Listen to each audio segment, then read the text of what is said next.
अस्सलामुअलैकुम। मैं हूं डॉक्टर इरम। आज हम जिस टॉपिक पे बात करने जा रहे हैं वो है ब्रेस्ट कैंसर। हर साल अक्टूबर का पूरा महीना ब्रेस्ट कैंसर की अवेयरनेस से मनाया जाता है। इसको मनाने का मकसद है लोगों में आगाही फैलाना कि लोग अपने आप को इस कैंसर से कैसे बचा सकते हैं, या ऐसी बात कि अगर किसी को है तो वो इसका इलाज जल्द से जल्द करवाएं, और ऐसे लोगों को आगाही देना जिनको हम ये कह सकें कि आपको हो सकता है। तो चलिए सबसे पहले पाकिस्तान की बात करें तो हर 5 में से एक फीमेल को ये कैंसर होता है। ये बहुत ही ज़्यादा खतरनाक सूरत हाल है। इसका मतलब ये है कि हमारे मुल्क के अंदर इस कैंसर की परसेंटेज रोज़ बरोज़ बढ़ती जा रही है और हमें इसको कंट्रोल करना है। कंट्रोल कैसे करना है? जाहिर है अवेयरनेस फैलाकर, आपस में एक दूसरे से बात की जाए, बल्कि अपने डॉक्टर्स के साथ मशवरा किया जाए। अगर हम बात करें यूनाइटेड स्टेट्स की तो वहाँ पर हर 8 में से एक फीमेल को ये कैंसर होता है। अक्टूबर का महीना इसीलिए रखा जाता है ताकि हम लोगों में आगाही फैला सकें। चलिए अब बात करते हैं कि इसके साइंस एंड सिम्टम्स क्या होते हैं, और फिर हम बात करेंगे कि हम इसको किस तरीके से मैनेज कर सकते हैं। सबसे पहले देखते हैं कि इसके रिस्क फैक्टर्स क्या हैं, मतलब किन वजूहात की वजह से ये बीमारी हो सकती है। Race, gender, genetic and age. अब आप ये देखिए कि जेनेटिक से मुराद ये है कि अगर ख़ानदान में पहले किसी को ये बीमारी रही है, ख़ास तौर पे अगर लड़कियां हैं तो उनकी माँ को, तो ये ट्रांसफ़र हो सकती है। एज स्पेसिफिक है, 50 इयर्स के बाद बहुत ज़्यादा चांसेस हैं कि ब्रेस्ट कैंसर डेवलप हो सकता है। जेंडर, ऑफ कोर्स फीमेल में सबसे ज़्यादा चांसेस हैं कि उनको ये हो सकता है। अब चलिए हम देखते हैं कि इसकी डायग्नोसिस का क्या तरीका है।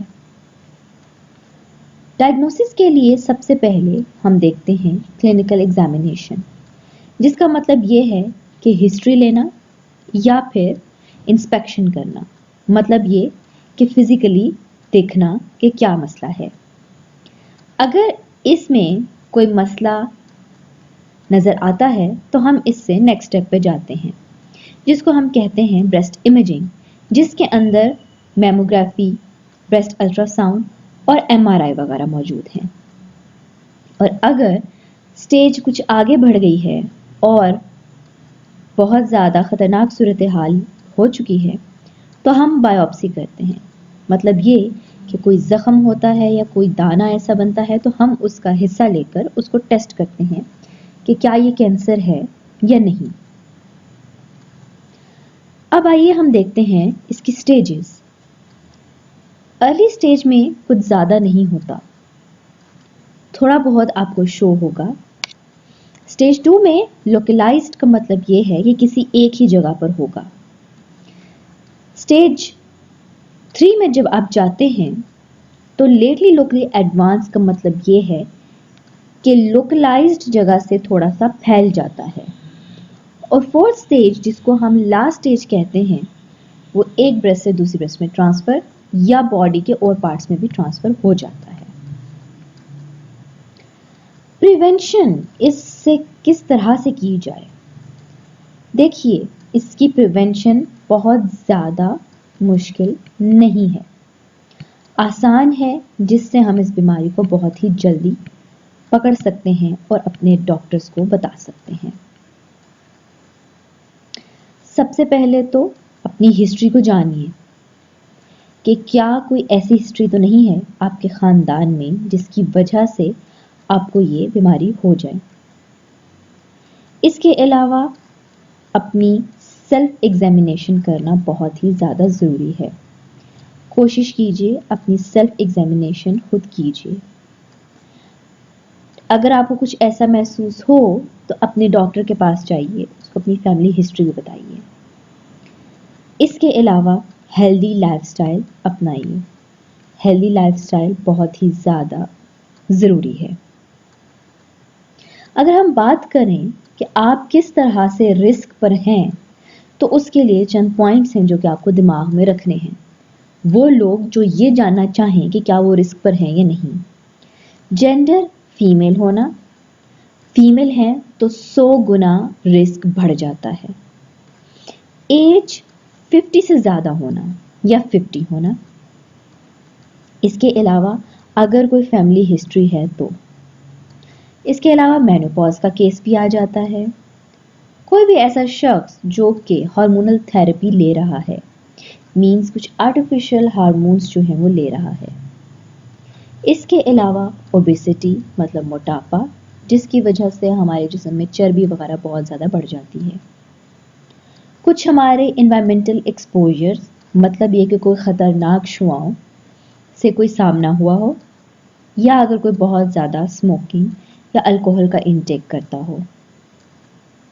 वेरी हाई कैलोरी डाइट लेना अच्छा नहीं है। अगर कोई ले रहा है तो ऑफ कोर्स वो भी इस रिस्क पे है। And no history of pregnancy और लैक्टेशन, ये बहुत ही ज़्यादा इम्पॉर्टेंट है आजकल की सूरत हाल में, कि हम इन चीज़ों को जानें और इन पर गौर करें। अब वो कौन सी ऐसी चीज़ें हैं जो कि कंट्रोल कर सकती हैं, या हम कंट्रोल करें तो हम इस बीमारी से बच सकते हैं। तो वो है रेगुलर एक्सरसाइज करना, हेल्दी डाइट लेना, जैसा कि बहुत ज़्यादा फल और सब्जियों का इस्तेमाल, ना कि फास्ट फूड का इस्तेमाल। इसके अलावा रेडिएशन से बचना, कोई ऐसी चीज़ ना करें जिससे रेडिएशन से आपका सामना हो। वेट को कंट्रोल रखें और स्मोकिंग से अवॉइड करें। चलिए अब ये देखते हैं कि हम किन किन तरीकों से इस बीमारी को जान सकते हैं। मैमोग्राफी करना, जो कि मैं पहले ही बता चुकी हूँ, बहुत ही ज़्यादा ज़रूरी है। इसके अलावा कुछ एमआरआईज और अल्ट्रासाउंड्स के थ्रू आप जान सकते हैं कि क्या आपको कोई हिडन डिजीज़ है या नहीं।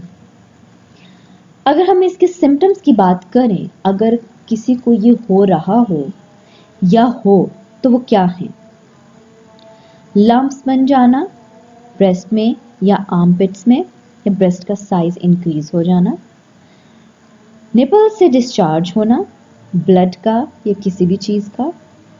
अगर ये बीमारी बढ़ जाए तो क्या हो सकता है? Muscle weakness, headache, nausea, vomiting, खांसी, shortness of breath, loss of appetite, weight loss, bone pain. ये बहुत ही ज़्यादा खतरनाक सूरत हाल है अगर किसी को ऐसा है तो। इसके अलावा अर्ली एजेस में भी आप खुद को एग्जामिन कर सकते हैं, क्योंकि शायद कुछ केसेस रिपोर्ट हुए हों जिसमें बहुत कम एज में भी ये कैंसर हुआ है। आप अपनी एग्जामिनेशन स्टार्ट करें फ्रॉम द एज 20, और उसके बाद आप अपने डॉक्टर के पास जाकर एग्जामिनेशन करवा सकते हैं एनुअली, मैमोग्राम से और एक्सरेज के through at the age of 35। अपने डॉक्टर से बात कीजिए, शर्माने की बिल्कुल भी कोई ज़रूरत नहीं है, क्योंकि आपको खुद को सेहतमंद रखना है, अपने लिए, अपने ख़ानदान के लिए। जीना सीखिए खुद के लिए, अपने आप पर ध्यान दीजिए। इसके अलावा अगर हम आपको बताएं कि क्या चीज़ ऐसी है जो कि इस बीमारी को ज़्यादा कर सकती है, या हम ये देखें कि क्या ऐसी चीज़ें हैं जिनको हम जान सकते हैं। जेनेटिक डिफेक्ट बहुत ही ज़्यादा कॉमन है, और हमारी बॉडी के अंदर 2 जीन्स हैं, BRCA1 एंड BRCA2। इनके टेस्ट किए जाते हैं जिससे ये जाना जाता है कि कोई ऐसी चीज़ तो नहीं है जो बढ़ रही है या कंट्रोल में है या नहीं है। तो हम इन चीज़ों को देखते हैं, या फिर कोई म्यूटेशन तो नहीं है, इसको भी देखा जाता है।